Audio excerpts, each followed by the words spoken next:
ಭಾರತ ದೇಶದಲ್ಲಿ ಬ್ರಿಟಿಷರ ವಿರುದ್ಧ ಯಾರಾದರೂ ಪ್ರಪ್ರಥಮವಾಗಿ ಹೋರಾಡ್ತಾರೆ ದೇಶದಲ್ಲಿ ಕ್ರಾಂತಿವೀರ ಸಂಗೊಳ್ಳಿ ರಾಯಣ್ಣ ಹಾಗೂ ಕಿತ್ತೂರು ಚೆನ್ನಮ್ಮಾಜಿ. ಅವರು ನಮ್ಮೆಲ್ಲರನ್ನ ಬಿಟ್ಟು ಫಾಸಿಯಾಗಿ 180 ವರ್ಷ ಈಗಾಗಲೇ ಕಳೆದು.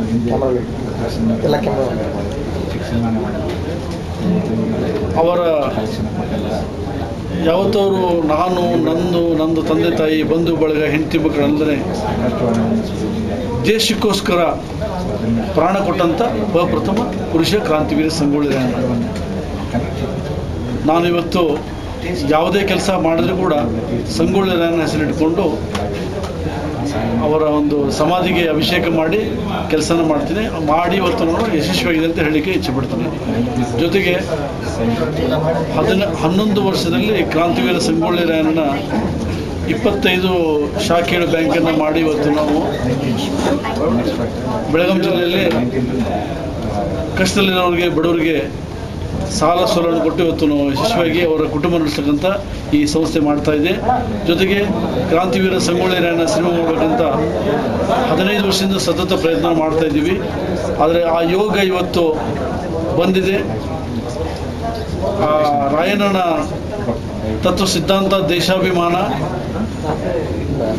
ಇವತ್ತಿನ ಯುವ ಪೀಳಿಗೆಗೆ ಮಾದರಿಯಾಗಲಿ, ದೇಶಾಭಿಮಾನ ಮರಿಬಾರ್ದು, ಇವತ್ತಿನ ಯುವ ಪೀಳಿಗೆಗೆ ಅದು ಮಾದರಿ ಆಗಲ್ಲ ಅಂತ ನಾನು ಈ ಸಿನಿಮಾ ಮಾಡ್ತಾ ಇದ್ದೀನಿ.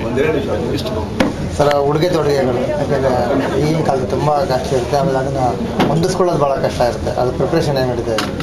ಅದನ್ನು ಆ ಕಾಲದಲ್ಲಿ ಯಾವ ರೀತಿ ಉಡುಗೆ ತೊಡುಗೆ ಬಟ್ಟೆ ಬರೆ ಇದ್ದು ಅದೇ ಥರನೇ ಇವತ್ತು ಆಲ್ರೆಡಿ ಹಳ್ಳಿಯಲ್ಲಿ ಈ ಜಾನಪದ ಸೊಗಡಿರ್ಬೋದು, ಜೊತೆ ಹಳ್ಳಿ ಹೆಣ್ಮಕ್ಳು ಯಾವ ರೀತಿ ಬಟ್ಟೆ ತೊಡ್ತಿದ್ರು, ರಾಯಣ್ಣ ಯಾವ ರೀತಿ ಬಟ್ಟೆ ತೊಡ್ತಿದ್ದ, ಚೆನ್ನಮ್ಮಾಜಿ ಯಾವ ರೀತಿ ಬಟ್ಟೆ ಹಾಕ್ತಿದ್ರು, ಆ ಅರಮನೆ ಆ ಸೊಗಡನ್ನು ನಾವು ಇವತ್ತು ಜನರ ಮುಂದೆ ಇಡ್ತಾ ಇದ್ದೀವಿ. ನಮ್ಮ ಕಾಸ್ಟ್ಯೂಮ್ ಡಿಸೈನರ್ ಇದ್ದಾರೆ, ಆ ಬಗ್ಗೆ ಮಾಡ್ತಾ ಇದ್ದಾರೆ. ಆರ್ಟ್ ಡೈರೆಕ್ಟರ್ ಇದ್ದಾರೆ. ಆರ್ಟ್ ಡೈರೆಕ್ಟ್ರು ಆ ಹಿಸ್ಟಾರಿಕಲ್ ಆ ವೇಳೆಯಲ್ಲಿ ಏನಿತ್ತು ಆ ರೇಂಜಲ್ಲಿ ಅವರು ಕೂಡ ಎಲ್ಲ ಹೊಂದ್ಸ್ಕೊತಾ ಇದ್ದಾರೆ. ಅದೇ ಥರ ಕಥೆ ಸಂಭಾಷಣೆನ ಕೇಶವಾರತಿ ಮಾಡಿದ್ದಾರೆ. ಆ ಪ್ರಕಾರ ನೋಡಿಕೊಂಡು ಡೈರೆಕ್ಟ್ರು ಯಾವ ರೀತಿ ಸಿನಿಮಾ ತೆಗಿಬೇಕು ಅವರು ತಯಾರಿ ಮಾಡ್ತಾ ಇದ್ದಾರೆ ಅಷ್ಟೇ. ಲೊಕೇಶನ್ನು ಆಲ್ಮೋಸ್ಟ್ ಅಲ್ಲಿ ಬೆಳಗಾವಿ ಜಿಲ್ಲೆಯಲ್ಲಿ ಮಾಡ್ತಾ ಇದ್ದೀವಿ. ಗೋಕಾಕ್ ತಾಲೂಕು, ಖಾನಾಪುರ ತಾಲೂಕು, ಬೈಲಹೊಂಗಲ ತಾಲೂಕು, ಆಮೇಲೆ ಆಲ್ಮೋಸ್ಟ್ ಅಲ್ಲಿ ಬೆಳಗಾವಿ ಡಿಸ್ಟಿಕಲ್ಲಿ 50% ಶೂಟಿಂಗ್ ಮಾಡ್ತಾಯಿದ್ವಿ. ಜೊತೆಗೆ ಈ ಕೋಟೆ ಹಾಗೂ ಯುದ್ಧದ್ದು ರಣಭೂಮಿಯನ್ನು ನಾವು ನಮ್ಮ ಬೆಳಗಾಮಲ್ಲಿ ಸಿಗಲ್ಲ, ಅಷ್ಟೊಂದು ಆನೆಗಳು ಕುದುರೆಗಳು ಸಿಗಲ್ಲ ಅಂದ್ಕೊಂಡು ನಾವು ಈ ಜೈಪುರ ಹಾಗೂ ರಾಜಸ್ಥಾನದಲ್ಲಿ ನಾವು ಆ ಕೋಟೆ ಸೀನ್ಗಳನ್ನು, ಕೆಲವೊಂದು ಹಾಡಿನ ಸನ್ನಿವೇಶ, ಕೆಲವೊಂದು ಸೀನ್ಗಳನ್ನು, ಜೊತೆಗೆ ಯುದ್ಧದ ರಣಭೂಮಿಯನ್ನು ನಾವು 500 ಅವರು ಕಡೆಯಿಂದ ಆನೆ ಬ್ರಿಟಿಷ್ ಹಣ ಇದ್ದು ನಮ್ಮ ಕಡೆಯಿಂದ ಯುದ್ಧ ಸೀನ್ ಅಲ್ಲಿ ಮಾಡ್ತಾಯಿದ್ವಿ.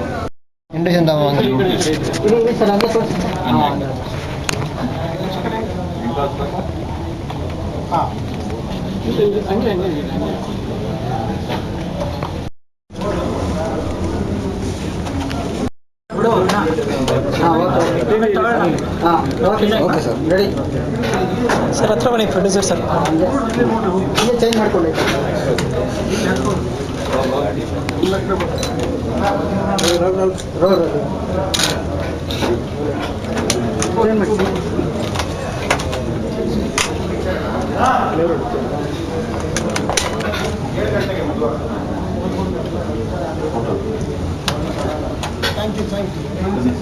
Hello sir.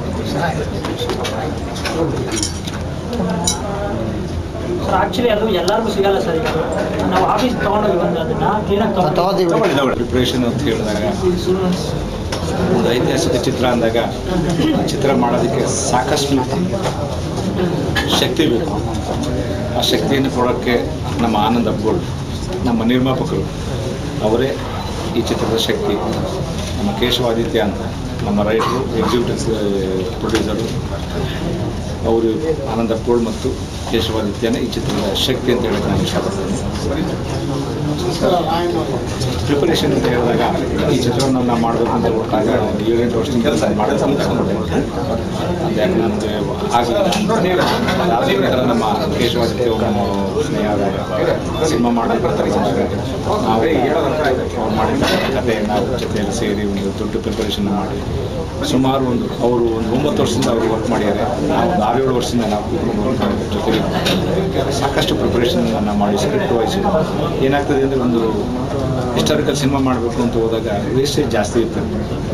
ಸೊ ನಾವು ಕೇಶವ ಅವರು ನಾವೆಲ್ಲ ಏನು ಅಂದರೆ ವೇಸ್ಟೇಜ್ನ ಎಲ್ಲಿ ಕಮ್ಮಿ ಮಾಡೋದು, ಹ್ಯಾಕೆ ಕಮ್ಮಿ ಮಾಡಬೇಕು ಅನ್ನೋದನ್ನು ಒಂದು ಅಂದ್ಕೊಂಡು ಆಮೇಲೆ ಸಿನಿಮಾಕ್ಕೆ ಯಾವುದೇ ರೀತಿಯಾದ ಧಕ್ಕೆಯನ್ನು ಬರಬಾರ್ದು. ಸೊ ಆ ಪ್ರಿಪ್ರೇಷನ್ ಇದೆಲ್ಲ ಭಾಳ ಇಂಪಾರ್ಟೆಂಟ್. ಒಂದು ಶೂಟಿಂಗ್ ರೇಸ್ ಆಗಿರ್ಬೋದು, ಸೆಟ್ ವರ್ಕ್ ಆಗಿರ್ಬೋದು, ಕ್ಯಾಸ್ಟಿಂಗ್ ಅಂತ ನಾವೇನು ಹೇಳ್ತೀವಿ ಅದಾಗಿರ್ಬೋದು, ಒಂದು ಎಕ್ವಿಪ್ಮೆಂಟ್ಸ್ ಬಗ್ಗೆ ಆಗಿರ್ಬೋದು, ಕತ್ತಿ ಗುರಾಣಿ ಆಗಿರ್ಬೋದು, ಒಂದು ಗನ್ನಿನ ಬಗ್ಗೆ ಆಗಿರ್ಬೋದು, ಆರ್ನಮೆಂಟ್ಸ್ ಆಗಿರ್ಬೋದು, ಆರ್ಮ್ಸ್ ಆಗಿರ್ಬೋದು, ಆಮ್ಯುನೇಷನ್ ಆಗಿರ್ಬೋದು. ಸೊ ಎಲ್ಲವನ್ನು ಆ ಡೈರೆಕ್ಟ್ರು, ಕ್ಯಾಮ್ರಾಮನ್, ನಾವು ಕಾಸ್ಟ್ಯೂಮರು ಎಲ್ಲರೂ ಹೆಚ್ಚು ಕಮ್ಮಿ ಈಗಾಗಲೇ ಎಲ್ಲರೂ ಟೀಮನ್ನು ಸೇರಿಸ್ಕೊಂಡು ಒಂದೊಂದು ವರ್ಷದಿಂದ ನಾವು ಆ ಬೇರೆ ಟೀಮ್ಗಳನ್ನು ಸೇರಿಸ್ಕೊಂಡು ಮಾಡ್ತಿದ್ದೀವಿ, ಪ್ರಿಪ್ರೇಷನ್ ಮಾಡಿದ್ದೀವಿ.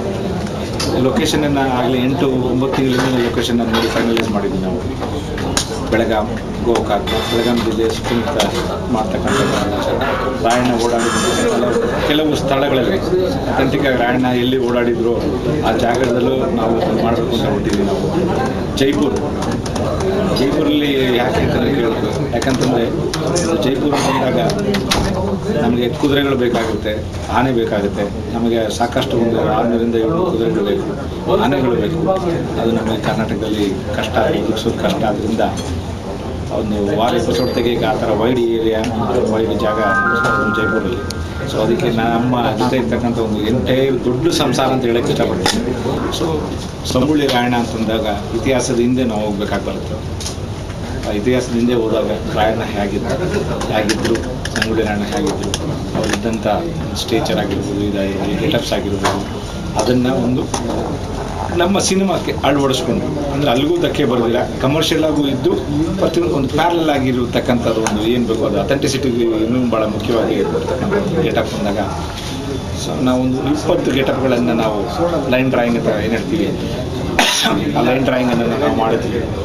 ನಾವು ಮಾಡಿಸಿ ಅದಕ್ಕೆ ಆಗ್ತಕ್ಕಂಥ ಕಾಸ್ಟ್ಯೂಮು, ಅದು ಪೇಟ ಆಗಿರ್ಬೋದು, ಒಂದು ಕವಚ ಆಗಿರ್ಬೋದು, ಎಲ್ಲವನ್ನು ನಾವು ಬರ್ಸಿ ಅದು 20ರಿಂದ ಬಂದು ಅದು 15 ಆಗಿ 5 ಗೆಟಪ್ಗಳನ್ನು ನಾವು ಮಾಡಿದ್ವಿ. 5 ಗೆಟಪಲ್ಲಿ 2 ಫಿಲ್ಟ್ರ್ ಮಾಡಿ 3 ಗೆಟಪ್ಗಳನ್ನು ನಾವು ಮಾಡಿದ್ವಿ.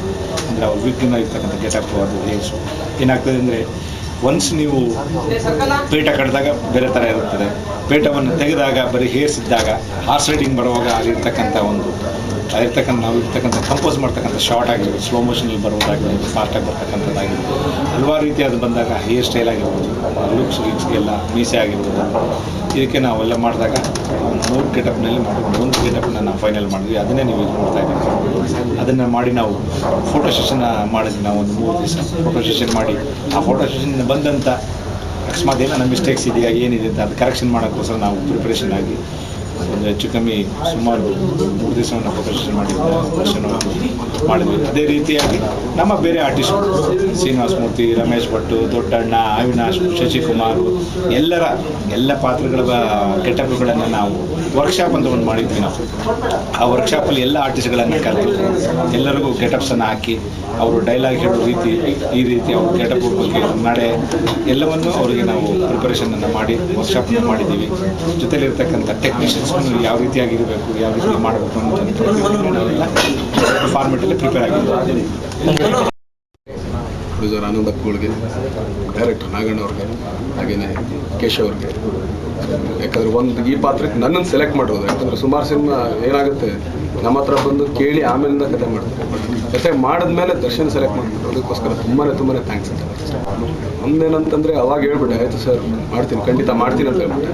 ಆಮೇಲೆ ಸಾಯಂಕಾಲ ಬರ್ತೀನಿ, ಮಧ್ಯಾಹ್ನದಿಂದ ಸಾಯಂಕಾಲದವ್ರಿಗೆ ಯೋಚನೆ ಮಾಡ್ತೀನಿ, ಏನು ನೋಡಿದ್ರು ನನ್ನಲ್ಲಿ ಸಿನಿಮಾಗೋಕೆ ನಾನು ಮ್ಯಾಚ್ ಆಗ್ತೀನಿ ಅನ್ನೋದಕ್ಕೆ ಏನು ಅಂಶ ಇದೆ. 1-2-3 ಸಲ ನನ್ನನ್ನು ನಾನೇ ಕೇಳ್ಕೊಂಡಿದ್ದೀನಿ, ಓಕೆ ನಾನು ಮಾಡೋಕ್ಕಾಗತ್ತಾ, ಇಲ್ಲ ಯಾವ್ದಾದ್ರು ಒಂದೇನಾರು ಇರಬೇಕಲ್ಲ, ಇಲ್ಲ ನಾನು ಮಾಡಿರ್ಬೇಕು, ಇಲ್ಲ ನಾನು ಎಕ್ಸ್ಪೀರಿಯನ್ಸ್ ಇರಬೇಕು, ಇಲ್ಲ ನಾನು ಒಂದಷ್ಟು ಪೌರಾಣಿಕ ನಾಟಕಗಳಾದ್ರೂ ಮಾಡಿದ್ರೆ ನನಗೆ ಹೆಚ್ಚಿರೋದು. ಖಂಡಿತ ನಾವು ಮಾಡಿದಾಗೆಲ್ಲ ಸಾಮಾಜಿಕ, ಆ್ಯಕ್ಚುಲಿ ನಾನು ಕಲ್ತಿದ್ದ ಕಡೆ ಆಗಲಿ ಎಲ್ಲೇ ಆಗಲಿ ಸಾಮಾಜಿಕ ನಾಟಕಗಳೇ ಜಾಸ್ತಿ ನಾವು ಮಾಡ್ತಿದ್ವಿ. ಪೌರಾಣಿಕ ನಾನು ಒಂದೂ ಮಾಡಿರಲಿಲ್ಲ. ಸೊ ಅವಾಗಲೇ ಅಂದ್ಕೊಳ್ತಾ ಇದ್ದೀವಿ, ಸರಿ ಇದಕ್ಕೆ ಮಾಡೋಷ್ಟು ಪ್ರಿಪ್ರೇಷನ್ ನನ್ನ ಕೈ ಮಾಡಲೇಬೇಕಂತ ಹೇಳಿ. ಗೆಟಪ್ಸ್ಗಳು ಅಷ್ಟು ಚೆನ್ನಾಗಿ ಬಂದಿದೆ, ನಿಮ್ಗೇನು ಇಲ್ಲ ಒಂದೇನಂದ್ರೆ ಗೆಟಪ್ ಹಾಕೊಂಡು ಹೆಚ್ಚು ಕಮ್ಮಿ ಅರ್ಧ ದಿನ ತನಕ ನನಗೆ ನಾನೇ ಕನ್ಸೋಲ್ ಮಾಡ್ಕೊಳ್ತಿದ್ದೆ, ಆಗುತ್ತಾ ಇಲ್ವಾ. ಯಾಕಂದರೆ ಹಾಕಿದ ತಕ್ಷಣವೇ ಬರೋದಿಲ್ಲ ಯಾವುದನ್ನು. ಸೊ ಒಂದಾಗ್ಬೋದು, ವಿಗ್ ಆಗ್ಬೋದು. ಯಾಕಂದರೆ ಆ ಥರದಕ್ಕೆ ಆ ಅಂಶಗಳೇ ಸೇರ್ಬೇಕು ಆ್ಯಕ್ಚುಲಿ. ಸೊ ಅದಷ್ಟು ರೆಡಿ ಆದಮೇಲೆ ಆಮೇಲೆ ನಾನು ಅವರು ನಗಣ ಸರ್ ಹೇಳ್ತಾ ಇದ್ದೆ, ಸರ್ ಯಾವತ್ತು 3 ಗಂಟೆ 4 ಗಂಟೆ ಕಮ್ಮಿ ನಾನು ಎಲ್ಲೂ ಫೋಟೋ ಸೆಷನ್ ಮಾಡಿಲ್ಲ, 3 ದಿನ ಮಾಡ್ತಾ ಇದೀವಲ್ಲ. ಬಟ್ ಒಂದು ನಗಣ ಸರ್ ಆಗ್ಬೋದು, ಆನಂದ್ ಅಪ್ಗಳು ಆಗ್ಬೋದು, ನಾನು ಅದಕ್ಕೆ ಆನಂದ್ ಅಪ್ಗಳು ಅವ್ರಿಗೆ ಹೇಳ್ತಾ ಇದ್ದೆ, ಸರ್ ಏನು ಫೋಟೋ ಸೆಷನ್ಗೆ ಏನು ಈ ಒಂದು ಲ್ಯಾವಿಶ್ನೆಸ್ ತೋರಿಸಿದ್ದೀರಾ, ಇದನ್ನೇ ಸಿನಿಮಾಲೇ ಮಾಡ್ಬಿಟ್ಟು ಸರ್, ಅಷ್ಟೇ ಸಾಕು, ಇನ್ನೇನು ಎಕ್ಸ್ಟ್ರಾ ಇನ್ನೇನು ಬೇಡ ಅಂತ. ಸರ್ ಸಂಗೊಳ್ಳಿ ರಾಯಣ್ಣ ಅಂದ ತಕ್ಷಣ ಒಂದು ಪ್ರತಿ ವರ್ಷ ಒಂದು ಯುದ್ಧ ಅಟ್ಮಾಸ್ಫಿಯರ್, ಒಂದು ಡೈಲಾಗು, ಇದೆಲ್ಲ ಸುಮಾರು ನಮಗೆ ಅದನ್ನೇ ಯಾವ ರೀತಿ ತಾಲೀಮು ಇಲ್ಲ ಅದನ್ನೇ ತಾನೇ ನಾನು ಹೇಳ್ತಾ ಇರೋದು, ಹೋಮ್ ವರ್ಕ್ ಅಂತ. ಅದೇ ಯಾವ ರೀತಿ ಆಮೇಲೆ ಒಂದು ಸೋಡ್ ಫೈಟ್ ಅಂತ ಏನು ದೊಡ್ಡ ಇದಂತ ಆಕ್ಚುಲಿ ನಾಡೋದ್ರಲ್ಲಿ ನೋಡಿದ್ವಿ, ಎಲ್ಲ ಕಡೆ ಕೇಳಿದ್ವಿ. ಯಾಕಂದ್ರೆ ಅದಕ್ಕೆ ಆದಂಥ ಕೆಲವು ಬಿಟ್ಗಳಿವೆ. ಅದನ್ನು ಮಾಸ್ಟರ್ಗೂ ಹೇಳ್ತಾ ಇದ್ದೆ, ನೀವೇನೇನು ಥರ ಪ್ಲ್ಯಾನ್ ಮಾಡಿದ್ರೆ ಫಸ್ಟೇ ನಾಳೆ ಹೋಗ್ತೀವಿ ಅಂದ್ರೆ ಇವತ್ತೇ ನಂಗೆ ಸ್ವಲ್ಪ ಹೇಳಿ ಅದನ್ನು. ಯಾಕಂದ್ರೆ ಅಲ್ಲಿ ಅಷ್ಟು ಜನ ಆರ್ಟಿಸ್ಟು ಅಷ್ಟೆಲ್ಲ ಇಟ್ಕೊಂಡು ನಾವು ಸುಮ್ಮನೆ ಟೈಮ್ ವೇಸ್ಟ್ ಮಾಡೋದಕ್ಕಿಂತ ಏನಿದೆ ಬೇಕು ಅದನ್ನು ಮೊದಲೇ ಮಾಡ್ಕೊಳ್ಳೋಣ. ಡೈರೆಕ್ಟರ್ ಇನ್ನೊಂದು ಇದ್ರ ಕತೆ ಬಗ್ಗೆ ಸ್ವಲ್ಪ ನೀವು ಸ್ಟಡಿ ಮಾಡಿದ್ದು ಇಲ್ಲ, ನಾನು ಏನಂದರೆ ಅವರು ಸಿನಿಮಾ ಮಾಡ್ತೀವಿ ಅಂತೇಳಿ ಅವ್ರು ಸಾಯಂಕಾಲ ಕಮಿಟ್ಮೆಂಟ್ ಅಂತ ಆದಮೇಲೆ ಸೊ ಆ ಕತೆಗಳು ತರಿಸ್ಕೊಂಡು ಅವ್ರದ್ದು ಅವರೇ ಕೊಟ್ಟಿದ್ರು ನನಗೆ 2 ಬುಕ್ ಓದಿ ಸರ್ ಇದನ್ನು ಅವ್ನು ಹಿಂಗೆ ಅಂತ ನಿಮ್ಗೆ ಗೊತ್ತಾಗುತ್ತೆ, ರಾಯಣ್ಣ ಹೆಂಗಿದ್ರು, ಏನು ಮಾಡ್ತಾಯಿದ್ರು, ಯಾವ ಥರ ಅವ್ರು ಇದು ಮಾಡ್ತಿದ್ರು. ಅವ್ರು ಆ್ಯಕ್ಚುಲಿ ಬಾಯಲ್ಲಿ ಕತ್ತಿ ಹಿಡ್ಕೊಂಡು ಅಂದರೆ ಕತ್ತಿ ಹಿಡ್ಕೊಂಡೇ ಈಜ್ತಾ ಇದ್ದಂತೆ, ಅದನ್ನ ಯಾವತ್ತೂ ಕೆಳಗಡೆ ಇಟ್ಟಿರೋಲ್ಲ. ಯಾವಾಗ ಅವರು ಬ್ರಿಟಿಷರ್ ಕೈಗೆ ಸಿಗಾಕೊಳ್ತಾರೆ ಅವತ್ತು ಆ್ಯಕ್ಚುಲಿ ಇನ್ನೊಬ್ರ ಕೈ ಕೊಟ್ಟಿರ್ತಾರೆ ಇಟ್ಕೊಂಡಿರೋ, ಅಂದರೆ ಅವ್ರು ಕೊಡ್ತಾರಲ್ಲ ಅವ್ರು ಈಸ್ಕೊಳ್ತಾರೆ, ಇಲ್ಲ ಕೊಡು ನೀನು ಯಾಕೆ ಈಜ್ತಾ ಇದೆಯಾ, ನಮಗೆ ಸ್ನಾನ ಮಾಡ್ಕೊಂಡು ಆವಾಗಲೇ ಅವ್ರು ಹಿಡಿಯೋದು. ಸೊ ಅದು ದೇವತೆ ಕೊಟ್ಟಿರೋದು ಅವ್ರಿಗೆ ಅಂತೇಳಿ ಒಂದು ವಾಡಿಕೆನೂ ಇದೆ ಅಲ್ಲಿ. ಈಗ ಅದಕ್ಕೆ ಆಲ್ಮೋಸ್ಟ್ ಆಲ್ ಅವ್ರದ್ದು ಎಲ್ಲೆಲ್ಲಿ ಇದಿತ್ತು ಅಲ್ಲೇ ಶೂಟಿಂಗ್ ಮಾಡ್ತಾ ಇರೋದು. ಭಾಳನೇ ಖುಷಿಯಾದಂಥ ವಿಷಯ, ಯಾಕಂದರೆ ಒಂದೇ ಸಿನಿಮಾ ನಾನು ಅವ್ರ ಜೊತೆ ಮಾಡಿದ್ದು, ಈ ಬಂದು ನಾವು ಮಾಡಿದ್ದೆ, ಫುಲ್ ಫ್ಲೆಜ್ ಅವ್ರ ಜೊತೆ ಮಾಡ್ತಾ ಇದ್ದೀನಿ. ಆಮೇಲೆ ಕನ್ನಡ ಇಂಡಸ್ಟ್ರಿ ಅಷ್ಟು ಜನ ಆರ್ಟಿಸ್ಟ್ಗಳು ಈ ಸಿನಿಮಾದಲ್ಲಿ ಎಲ್ಲರೂ ಪ್ರತಿಯೊಬ್ಬರಿಗೂ ಕೆಲಸ ಇದೆ, ಪ್ರತಿಯೊಂದು ಟೆಕ್ನಿಷಿಯನಿಂದ ಹಿಡಿದು ಪ್ರತಿಯೊಬ್ಬರಿಗೂ. ಯಾಕಂದರೆ ಸುಮ್ಮನೆ ಒಂದು 5 ಜನ ಟೆಕ್ನಿಷಿಯನ್ಗಳು, ಓಕೆ, ಒಂದು 5 ಜನ ಮೇಕಪ್ ಅವರು, 5 ಜನ ಕಾಸ್ಟ್ಯೂಮ್ ಅವರು, ಹಂಗಲ್ಲ, ಎಲ್ಲ 50-50 ಜನದ ಮೇಲೇ ಮಾತಾಡ್ಬೇಕಿದ್ರು. ಯಾವ್ದೋ ಒಂದು ವೀರಾವೇಶದ ಒಂದು ಡೈಲಾಗ್ ಹೇಳ್ಬೋದಾ ಸರ್? ಇನ್ನೂ ನಾನು ಅಷ್ಟು ಇದನ್ನು ಮಾಡ್ಕೊಳ್ಳಿಲ್ಲ, ಖಂಡಿತ ನಿಮ್ಗೆ ಆಮೇಲೆ ಈಗ ಏನಾಗುತ್ತೆ, ಅಲ್ಲಿ ನೋಡೋ ದರ್ಶನ್ ಬೇರೆ, ಇಲ್ಲಿ ನೋಡ್ತಾ ಇರೋ ದರ್ಶನ್ ಇದನ್ನ ಹೇಳ್ಬೇಕಾದ್ರೆ ಅದು ಹಂಗೆ ಇರ್ಬೇಕಾದ್ರೆ ಆ್ಯಕ್ಚುಲಿ ಖಂಡಿತ ನಿಮ್ಗೆ ಯಾವುದೇ ಥರದ್ದು ಏನಂತಾರೆ ಇಲ್ಲ, ದರ್ಶನ್ಗೆ ತಿನ್ಯಾರು ಮಾಡಿದ್ರೆ ಚೆನ್ನಾಗಿರೋ ಆ ಭಾವನೆ ಬರ್ದಿರೋ ಖಂಡಿತ ಆ ಪಾತ್ರ ನಾನು ನಿರ್ವಹಿಸ್ತೀನಿ ಅಂತ ಹೇಳಿ. ಆನಂದ್ ಸರ್ ನೋಡಿ sir,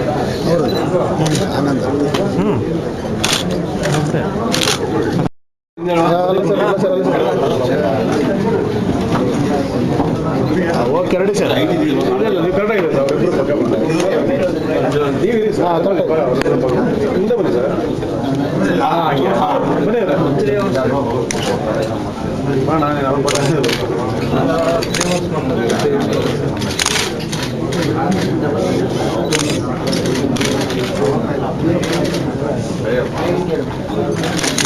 Mike sir, Mike please.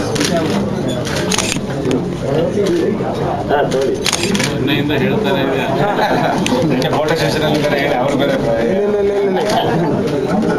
ಇಲ್ಲ